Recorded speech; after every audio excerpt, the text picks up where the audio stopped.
क्या आप जानते हैं एक ऐसी रहस्यमयी किताब जिसको आधा पढ़े तो पागल हो सकता है इंसान और पूरा पढ़े तो मौत भी हो सकती है। नहीं जानते हैं आप तो कोई बात नहीं, आज हम आपको बताते हैं इस कहानी का सच क्या है। नीलावंती ग्रत की कहानी महाराष्ट्र और दक्षिणी क्षेत्रों की एक लोक कथा है। एक ऐसी किताब जिसके बारे में ये मान्यता है कि इसे खुद एक याक्षिणी ने लिखा था, लेकिन किसी कारणवश उस किताब को याक्षिणी ने ये श्राप दिया कि जो भी इस किताब को बुरी नीयत से पढ़ेगा वो मर जाएगा, और जिसने भी इसे अधूरा पढ़कर छोड़ा वो अपना मानसिक संतुलन खो बैठेगा। ये एक ऐसा ग्रंथ है जिसके अध्ययन से हम पशु पक्षियों से बात कर सकते थे या किसी गड़े हुए खजाने का पता लगा सकते थे। क्या है इस नीलावंती ग्रंथ का रहस्य? ये कहानी है एक 5 वर्ष की एक लड़की की जो बचपन से ही अपनी उम्र के बच्चों से कुछ अलग सी थी। 5 साल की होने के बाद से ही ये बच्ची अपने आसपास के जीव जंतुओं की भाषा समझने लगी थी।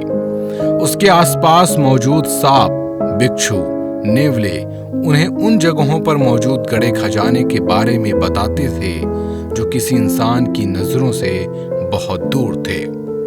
लेकिन वो बच्ची कभी भी धन संपत्ति के लालच में उन खजानों की खोज में नहीं जाती थी। इस बच्ची का नाम था नीलावंती। जैसे जैसे नीलावंती बड़ी होने लगी, उसके साथ होने वाली विचित्र घटनाएं और भी बढ़ने लगी।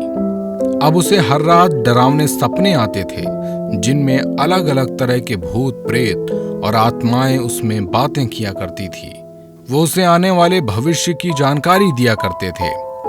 जब नीलावंती थोड़ी और बड़ी हुई तो उसे वो भूत प्रेत और आत्माएं सपने में न आकर प्रत्यक्ष रूप में दिखाई देने लगे। नीलावंती दिन पर भूत प्रेत और आत्माओं से घिरी रहती थी जो हर समय उसके कानों में कुछ न कुछ फुसफुसाते रहते थे। ये नीलावंती के लिए बेहद आम बात थी, लेकिन नीलावंती ये बात जान चुकी थी कि उसमें अन्य लोगों के विपरीत कुछ अजीब शक्तियां हैं। अब नीलावंती 16 वर्ष की एक बेहद खूबसूरत और आकर्षक लड़की दिखाई देने लगी थी, और उसके साथ होने वाली घटनाएं भी अब और बढ़ने लगी थी। अब जब भी कोई आत्मा या प्रेत बेताल नीलावंती को कोई नई विद्या या मंत्र बताते तो वो उन सभी चीजों को लिख कर रख लेती ताकि उन सभी मंत्रों और विद्याओं को याद रख सके। फिर एक दिन नीलावंती को उसके सपने में बताया गया कि वो एक याक्षिणी है और इसी कारण उसे जन्मजात से ये अद्भुत शक्तियां मिली हैं। वो इस दुनिया की नहीं है और एक श्राप के कारण इस दुनिया में आकर फंस गई है। साथ ही सपने में नीलावंती को यह आदेश मिला कि उसे जल्द से जल्द इस दुनिया से निकलकर अपनी असली दुनिया और अपने असली रूप में आना होगा।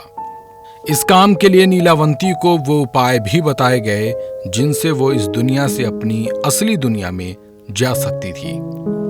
उसी सपने में बताया गया कि जहां वो रहती है उस गांव से कई मील दूर एक नदी के किनारे एक बड़ा सा बरगद का पेड़ है। वो बरगद का पेड़ ही नीलावंती के लिए अपनी दुनिया में जाने का रास्ता है। इस सपने के तुरंत बाद ही नीलावंती ने अपनी लंबी यात्रा शुरू कर दी। कुछ दिनों के बाद उसे जंगल के रास्ते में एक व्यक्ति मिला जिसे नीलावंती ने उससे मदद मांगी। वो व्यक्ति पेशे से एक व्यापारी था और नीलावंती को देखते ही उसके रूप से मंत्रमुग्ध हो गया। इस व्यापारी ने नीलावंती के सामने एक शर्त रखी कि उसे मदद तो करेगा, लेकिन बदले में नीलावंती को उससे शादी करनी होगी। नीलावंती ने उस व्यक्ति की शर्त मान ली, लेकिन बदले में नीलावंती ने भी एक शर्त रखी कि वो उस व्यापारी से शादी तो करेगी और उसके साथ भी रहेगी, लेकिन वो उसके साथ कभी भी कोई रात नहीं बिताएगी और वो रात में कहाँ जाती है ये बात वो उससे कभी नहीं पूछेगा। उसके बाद वो व्यापारी नीलावंती को अपने गांव लेकर पहुंचा।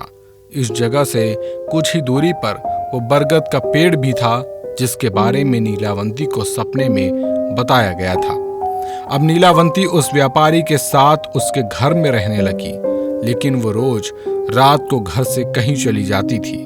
दरअसल नीलावंती रोज रात उस बरगद के पेड़ के नीचे बैठकर वहां मौजूद प्रेत आत्माओं के द्वारा सिखाए गए मंत्रों और विद्वाओं को अंजाम दिया करती थी, जिनमें तरह तरह के मंत्र और जीवों की बलि देने की क्रिया शामिल थी। नीलावंती इन सभी मंत्रों और क्रिया को अपनी उस किताब में भी लिखा करती थी, जिसमें वो बचपन से उसे सिखाए गए सारी विद्याओं के बारे में लिखती थी।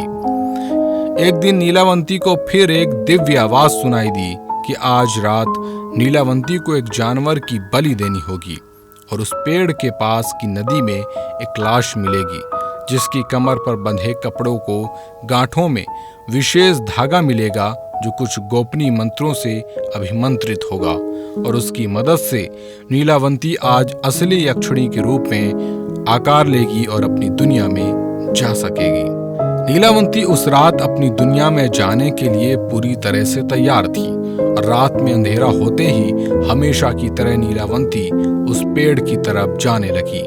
लेकिन आज उसे वहां जाते वक्त गांव की कुछ लोगों ने देख लिया और नीलावंती का पीछा करने का फैसला किया। वहां पहुंचकर उन लोगों ने नीलावंती को एक जानवर की बलि देते हुए देखा। ये देख गांव के लोग बेहद क्रोध से भर गए और उन्हें लगा कि नीलावंती कोई डायन या चुड़ैल है। सभी ने नीलावंती को मार देने का फैसला किया, लेकिन उस पर हमला करने से पहले उसके पति को वहां बुलाया गया। जब गांव वाले उस व्यापारी को लेकर वापस उस स्थान पर पहुंचे तो देखा कि नीलावंती नदी के पानी में बहकर आई लाश की कमर में बंधी गांठों को अपने मुंह से खोलने की कोशिश कर रही है। लेकिन दूर से देखने पर गांव वालों को लगा कि नीलावंती उस लाश को खा रही है। उनको ये लगा कि नीलावंती एक नरभक्षिणी है। ये देख गांव के लोगों ने नीलावंती पर हमला कर दिया, लेकिन तभी उन्होंने जो देखा वो देखकर वहां मौजूद हर किसी की आंखें फटी की फटी रह गईं, क्योंकि नीलावंती तक पहुंचने से पहले उसका पति नीलावंती के सामने जाकर खड़ा हो गया और अब वो एक विशालकाय पिशाच में बदल चुका था। वो अपने बड़े बड़े नाखूनों से गांव वालों को एक के बाद एक चीरने लगा। गांव वाले देखकर हैरान थे कि जिस व्यापारी को वो बरसों से इंसान समझ रहे थे वो वास्तव में नीलावंती से भी भयानक पिशाच था। वो पिशाच नीलावंती को वहां से लेकर जंगल की ओर भाग निकला और महफूज जगह पर पहुंचकर उसने नीलावंती को बताया कि वो पहले दिन से ही जानता था कि नीलावंती एक यक्षिणी है और उसके साथ रहने का एकमात्र लक्ष्य ये था कि वो पिशाच नीलावंती की उस किताब को पाना चाहता था, जिसमें नीलावंती ने अपने जीवन अर्जित सारी विद्याओं को लिखा था। पिशाच के मंसूबे जानते ही नीलावंती ने उसको मौत के घाट उतार दिया, लेकिन कुछ ही क्षण में पिशाच फिर से जीवित हो उठा। नीलावंती समझ गई थी कि इस पिशाच को हराना उसके बस की बात नहीं है। तब उसने अपनी उस किताब को श्राप दिया कि जो कोई भी इस किताब को बुरी नजर से पढ़ेगा तो उसकी मृत्यु तय है, और यदि कोई इसे अधूरा अध्ययन करके किसी को नुकसान पहुंचाने की कोशिश करेगा तो वो पागल हो जाएगा। इस श्राप के बाद नीलावंती अपनी उस किताब के साथ वहां से गायब हो गई। लेकिन एक बात तो तय थी कि इसके बाद नीलावंती फिर कभी अपनी दुनिया में वापस नहीं जा सकती थी, क्योंकि इसके पास जाने का वो केवल एक ही मौका था जिसके लिए उसने एक लंबे समय से प्रतीक्षा की थी। पर नीलावंती उसके बाद कहाँ गई और वो किताब आखिरी बार किसको मिली ये किसी को नहीं पता। लेकिन ये माना जाता है कि इस किताब को अंत में एक ग्रंथ का रूप दे दिया गया था और साथ ही उस ग्रंथ को कई भागों में विभाजित कर दिया गया था। ऐसे में आप सोच रहे होंगे कि नीलावंती का ये ग्रंथ कहाँ मिलेगा। नीलावंती ओरिजिनल कहानी अगर आप देखना चाहते हैं तो ज्वाइन करें अभी और देखें इस तरह की और भी अनेकों रोचक कहानियां। नीलावंती ग्रंथ का रहस्य क्या है?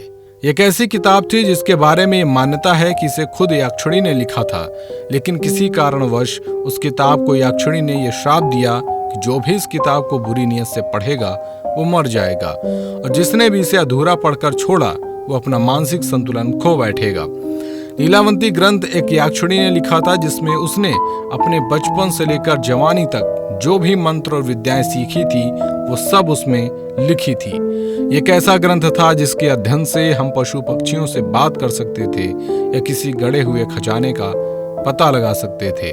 एक अफवाह ये भी है कि एक गाना फिल्माया गया है नीलावंती के जीवन पर। जब कोई इस गाने को अकेले या सुनसान जगह पर सुनता है तो उसे नीलावंती की छाया दिखती है। इस गाने का बोल है, ऐ मेरे खुदा क्या मेरी खता, कैसे हम अभागे हैं। आज के लिए बस इतना ही। फिर मिलते हैं एक नई जानकारी के साथ। तब तक के लिए नमस्कार।